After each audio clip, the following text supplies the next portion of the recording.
Assalamualaikum warahmatullahi wabarakatuh. Saya Muhammad Panaspati dari kelas 1194. Saya di sini akan menjelaskan mengenai bab 4 dan bab 5 dari akidah akhlak.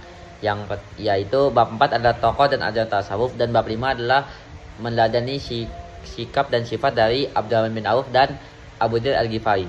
Sebelum itu kita akan masuk ke bab 4 terlebih dahulu, yakni tokoh dan ajaran tasawuf. Di mana tokoh dan ajaran tasawuf ini terdapat 4 orang tokoh.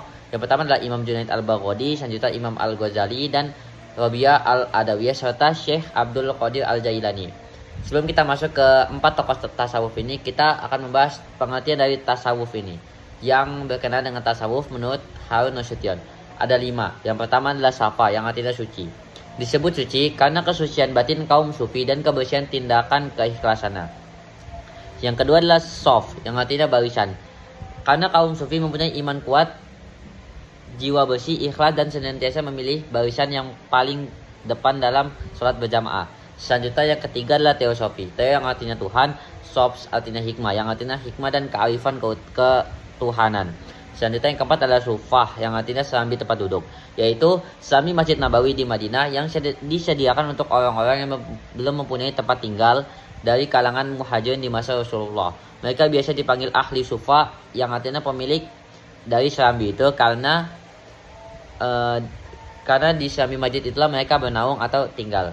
Yang kelima adalah suf atau bulu domba. Hal ini disebabkan kaum sufi biasanya menggunakan pakaian dari bulu domba yang kasar sebagai lambang akan kerendahan hati mereka, dan juga untuk menghindari sikap sombong di hatinya, dan juga serta untuk menenangkan hati dan pikirannya. Itu saja 5 pengertian dari menurut Harun Nasution tentang tasawuf. Selanjutnya kita akan masuk ke dalam ajaran tasawuf dari 4 tokoh tasawuf itu. Yang pertama adalah ajaran tasawuf dari Imam Junaid Al-Baghdadi. Sebelum kita masuk ke inti ajarannya, kita masuk ke biografinya. Biografi dari Imam Junaid Al-Baghdadi ini, nama lengkapnya adalah Abu Qasim Al-Junaid Ibnu Muhammad Ibnu Junaid Al-Baghdadi. Tapi ia lebih populer dengan panggilan Al-Junaid Al-Baghdadi, dan terkadang orang-orang memanggilnya dengan Al-Junaid saja. Dia lahir di kota Nihawan, Persia, dan wafat pada 298 Hijriah atau 910 Masehi. Ia belajar ilmu tasawuf kepada pamannya, yaitu Syekh Syari Al-Syaqati dan Al-Haris Al-Musahabi, yakni pendiri Madrasah Al-Baghdadiyah. Sejak kecil, Al-Junaid memang sudah terkenal sebagai anak yang cerdas, sehingga sangat mudah dan cepat belajar kepada pamannya. Karena kecerdasannya itu, ketika dia berumur 7 tahun, Al-Junaid telah diuji oleh gurunya tentang makna syukur. Maka dijawablah dengan tangkas, yakni syukur adalah jangan sampai Anda berbuat maksiat dengan nikmat yang telah diberikan kepada Allah. Masya Allah sekali kan. Selain ia menjadi seorang sufi, ia juga meneruskan usaha ayahnya, yakni sebagai pedagang. Sehingga walaupun dia menjadi pedagang dan memiliki harta yang melimpah serta banyak, tetapi gaya hidupnya jauh dari kata kemewahan. Bahkan sebagian besar kekayaannya ia sumbangkan kepada orang-orang sufi yang miskin dan juga sulit, dan digunakan untuk menjamu teman-temannya. Kemudian kita akan masuk ke dalam inti ajaran dari tasawuf dari Imam Junaid Al-Baghdadi. Konsep pemikiran tasawuf yang dikembangkan oleh Al-Junaid belum tersusun secara sistematis, hanya disampaikan lewat ungkapan-ungkapan verbalnya, sehingga pemikiran tasawuf baru banyak ditemukan dari tulisan-tulisan muridnya yang mengutip pendapatnya. Kemudian inti ajaran dari tasawuf ini berpusat pada konsep khauf dan raja. Takut yang artinya khauf, membuat kobit yang artinya rasa kecut atau susah atau sempit, harap yang artinya raja, kepadanya membuat basit yang artinya lapang atau luas. Al-Junaid berkata, jika Allah membuat kobit dan khauf, maka hancurlah eksistensi kemanusiaanku. Dan apabila Allah membuat basit dan raja, maka Allah mengembalikan eksistensi kemanusiaanku. Sikap hidup dan fakir adalah jalan yang ditempuh oleh Al-Junaid dalam tasawufnya, sebagaimana disampaikan oleh Said Hawa yang mengutip pernyataan Al-Junaid. Kami tidak mengambil tasawuf dan pembicaraan atau kata-kata, melainkan dari lapar dan keterlepasan dari dunia ini, dan dengan meninggalkan hal-hal yang sudah biasa dan kami senangi.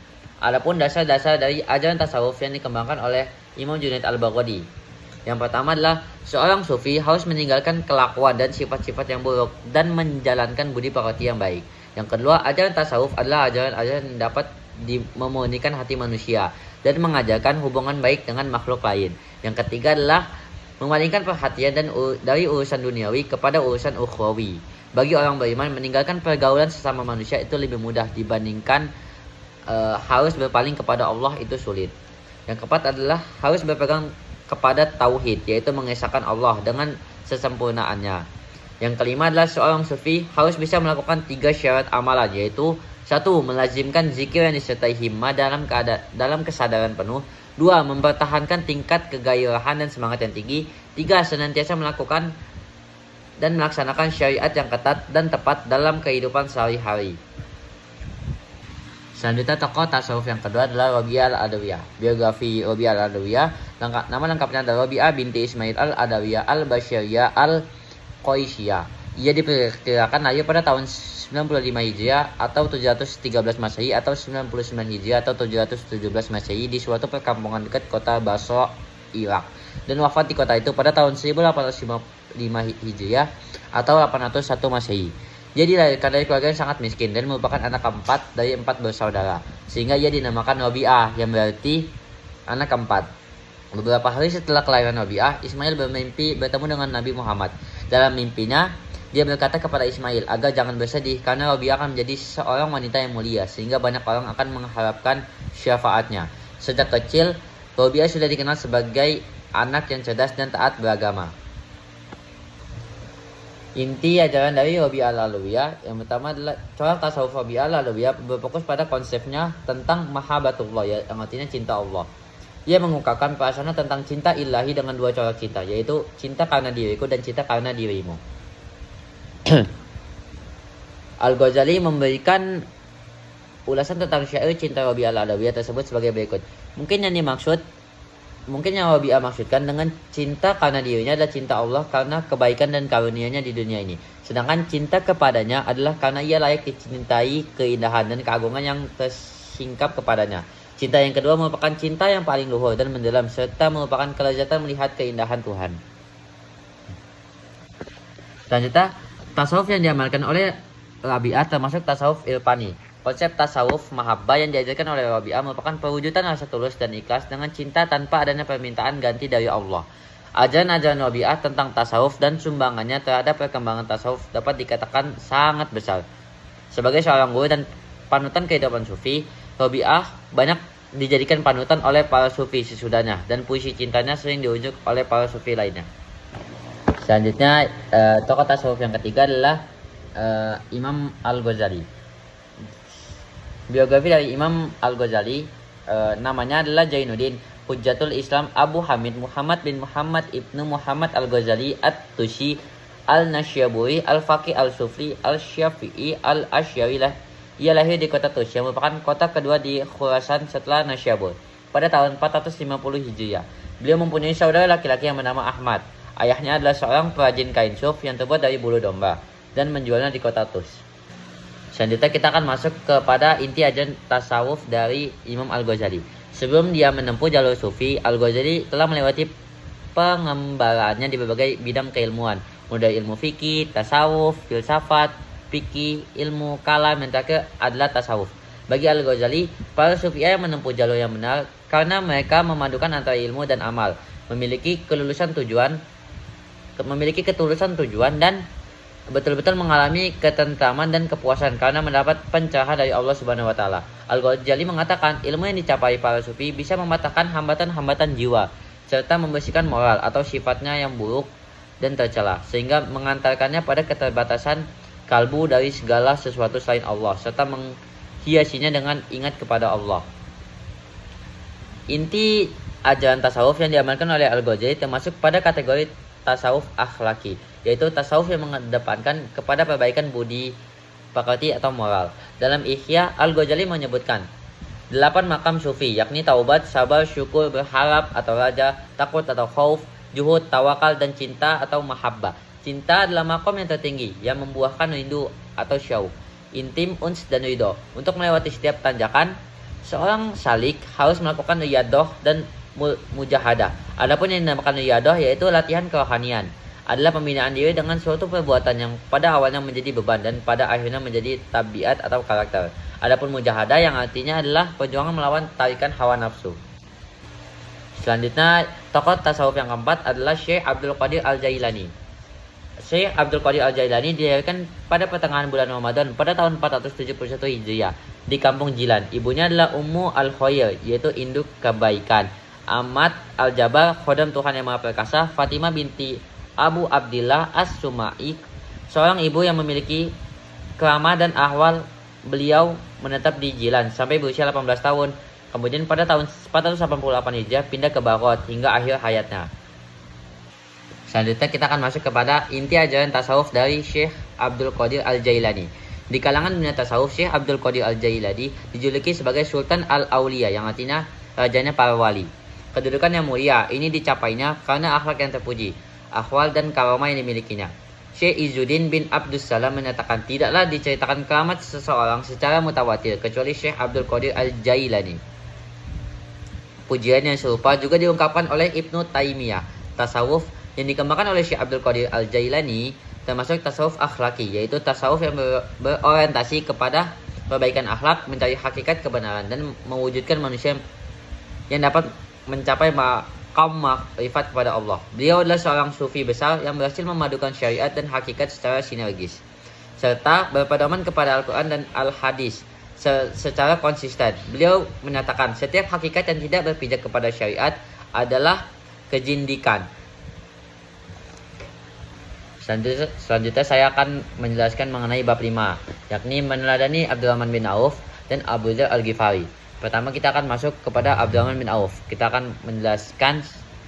akan menjelaskan riwayat hidup singkat dari Abdurrahman bin Auf. Abdurrahman bin Auf merupakan sahabat Rasulullah yang bernama Abdurrahman bin Auf, merupakan satu di antara 10 para sahabat yang dijanjikan akan masuk surga. Ketika dia masih dalam keadaan jahiliyah, ia dikenal sebagai dengan sebutan Abdu Amr. Rasulullah SAW kemudian memanggilnya dengan nama Abdurrahman bin Auf setelah ia menyatakan keislamannya. Tidak lama setelah Umar bin Khattab masuk Islam. Ia menjadi contoh dan panutan yang baik sebagai seorang muslim yang teguh dan juga memegang keimanan. Dengan keteguhan iman yang sudah dimiliki untuk setiap orang, itulah yang menyebabkan Rasulullah memasukkannya dalam 10 sahabat yang telah diberi kabar gembira sebagai penduduk surga. Keistimewaan Abdurrahman bin Auf dibandingkan muslim yang lain adalah ia merupakan orang-orang yang mulia masuk Islam. Ia juga terpilih sebagai 10 sahabat yang diberitahu akan masuk surga dan termasuk 6 orang sahabat yang bermusyawarah dalam pemilihan khalifah setelah Umar bin Khattab wafat.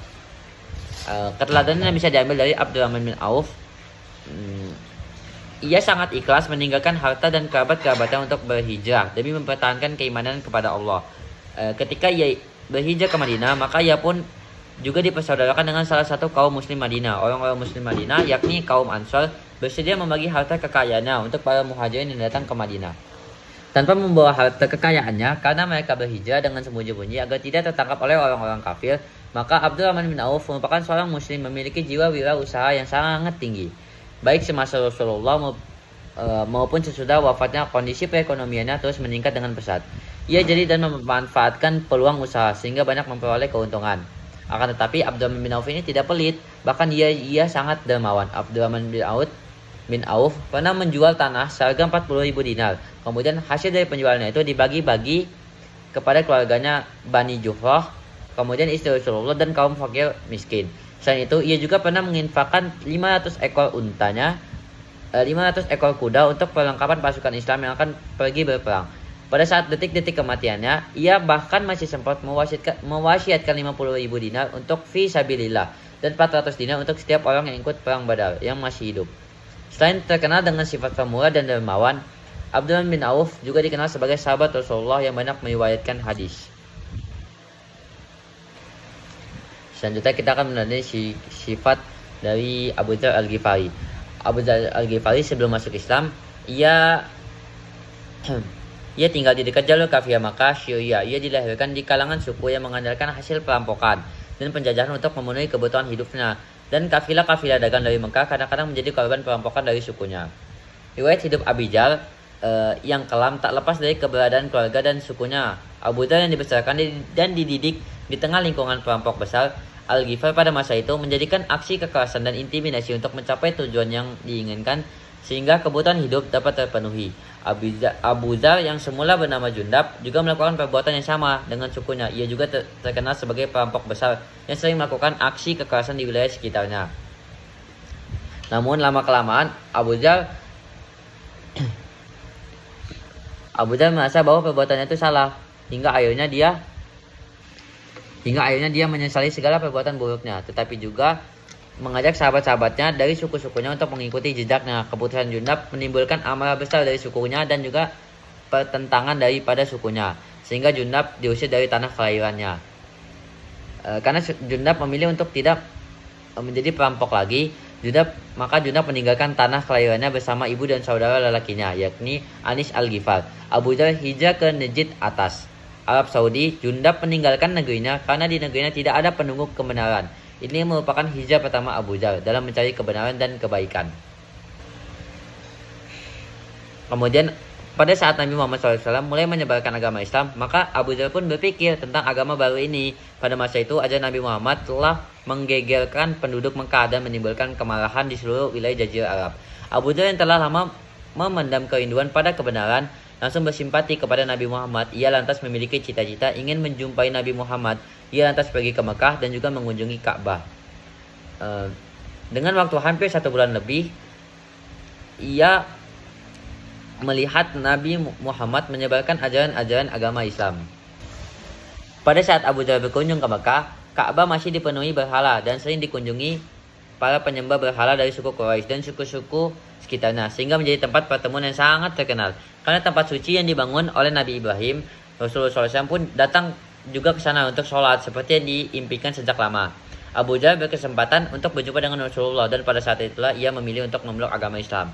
Dari sebelum ia memeluk agama Islam, ia juga terkenal sebagai pejuang paling gigih dan berani membela Nabi Muhammad SAW dan juga Islam. Sebelum Abu Dzar memeluk agama Islam, ia sudah mulai menentang pemujaan berhala yang ia anggap tidak masuk akal. Berhala hanyalah benda mati yang tidak dapat memberikan manfaat ataupun membahayakan apapun. Dia berkata, saya sudah terbiasa bersembahyang sejak 3 tahun sebelum mendapat kehormatan melihat Nabi yang mulia, Muhammad SAW. Sejak saat itu, Abu Dzar membaktikan dirinya kepada agama Islam. Maka setelah masuk Islam, Abu Dzar mendapat kepercayaan dari Nabi Muhammad SAW untuk menyebarkan ajaran agama Islam kepada sukunya.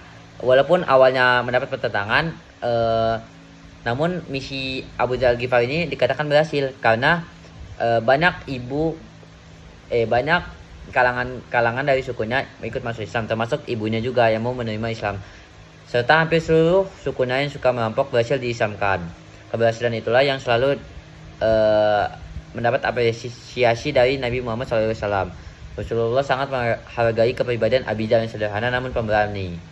Kemudian yang terakhir adalah Abu Dzar Al-Ghifari sebagai pelayan duafa dan pelurus penguasa. Abu Dzar Al-Ghifari sangat dikenal sebagai penyayang kaum fakir dan miskin selama hidupnya. Sikap peduli terhadap kaum fakir dan ini menjadi sikap hidup dari kepribadian Abu Dzar yang utama. Kebiasaan penduduk Ghifar pada masa jahiliyah sebelum merampok adalah merampok kafilah-kafilah dagang yang lewat. Ketika belum masuk Islam, Abu Dzar sering merampok orang-orang kaya, namun hasilnya dibagi-bagikan kepada kaum fakir miskin yang membutuhkan. Setelah masuk Islam, ia sadar bahwa niat berbuat baik harus menggunakan sarana yang baik pula. Prinsip hidup adalah sesuatu yang harus dipegang dengan istiqomah. Demikian pula dengan Abu Dzar sederhana dan peduli terhadap kaum miskin itu. Tetapi ia pegang di tempat barunya, di Syria. Namun ia menyaksikan gubernur Muawiyah dan pengikutnya hidup bermegah-megahan. Ia memusatkan kekuasaannya dengan bantuan kelas yang mendapat hak istimewa. Dan dengan itu mereka telah menumpuk harta secara besar-besaran. Pemahaman egaliter Abu Dzar menyulut massa melawan penguasa dan kaum elit itu. Keteguhan prinsip itu membuat Abu Dzar Al-Ghifari dalam daging bagi penguasa setempat. Pada saat Muawiyah membangun istana hijaunya Al-Qiza di Syria, Abu Dzar memberikan kritikan, kalau Anda membangun istana ini dari uang negara, berarti Anda telah menyalahgunakan uang negara. Kalau Anda membangun dengan uang Anda sendiri, berarti Anda melakukan israf atau pemborosan. Muawiyah hanya tertegun dan tidak terjawab peringatan Abu Dzar itu. Maka Abu Dzar terkenal sebagai orang yang sangat pemberani. Demikian itu saja yang bisa saya sampaikan. Sekian dari saya. Wassalamualaikum warahmatullahi wabarakatuh.